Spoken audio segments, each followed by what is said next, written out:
तो आज की हमारी स्टोरी बहुत ही मज़ेदार होने वाली है। आज की हमारी स्टोरी का नाम है चार दोस्तों की कहानी। तो चलिए कहानी को शुरू करते हैं। एक बार एक छोटे से गांव में सत्यानंद, विधानंद, धर्मानंद और शिवानंद नाम के चार ब्राह्मण रहते थे। वे एक साथ बड़े हुए थे, इसलिए चारों अच्छे दोस्त थे। सत्यानंद, विधानंद और धर्मानंद बहुत ज्ञानी थे, लेकिन शिवानंद अपनी ज़्यादातर समय खाने में, सोने में बिताते थे। हर कोई उन्हें मूर्ख कहता था। एक बार गांव में अकाल पड़ गया। सभी फसलें नष्ट हो गई, नदी और झीलें सूख गई। गांव के लोग अपनी जान बचाने के लिए शहर में चले जाने लगे। सत्यानंद ने कहा, हमें भी जल्दी गांव छोड़कर शहर में जाने की ज़रूरत है। वे सभी उससे सहमत थे, लेकिन धर्मानंद ने कहा, हम शिवानंद को अपने साथ नहीं ले जा सकते।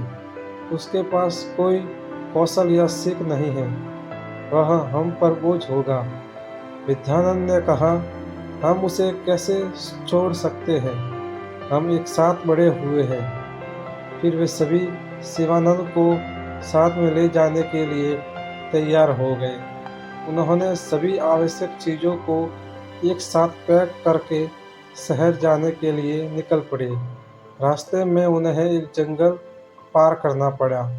जब वे जंगल से गुजर रहे थे तो उन्होंने देखा पास में एक जानवर की हड्डियां पड़ी हुई है। वे हड्डियों को करीब से देखने के लिए रुक गए।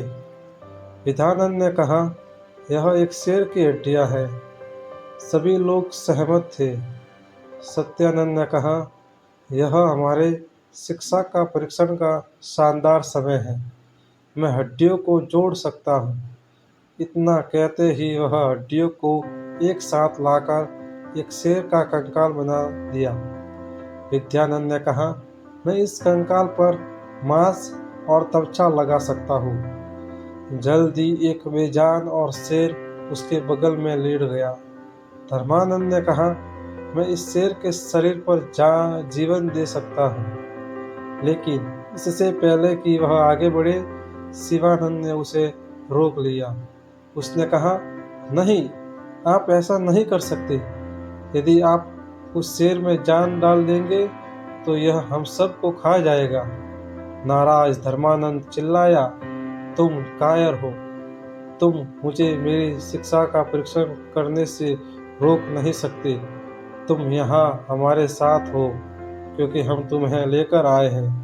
भयभीत शिवानंद ने कहा, तो कृपया पहले मुझे उस पेड़ पर चढ़ने दे। जैसे ही शिवानंद ने पेड़ की सबसे ऊंची शाखा पर चढ़ा तो धर्मानंद ने शेर की बेजान शरीर पर जान डाल दी। एक गर्जन के साथ उठते हुए शेर ने तीनों ब्राह्मण पर हमला किया और उन्हें मार डाला। वह मूर्ख दोस्त अकेला बच गया। तो दोस्तों, इस कहानी से हमें यह सीख मिलती है कि अगर हम शिक्षा का सही उपयोग न करें तो हम किसी भी मुसीबत में पड़ सकते हैं। तो यहीं पर हमारी कहानी समाप्त होती है और धन्यवाद।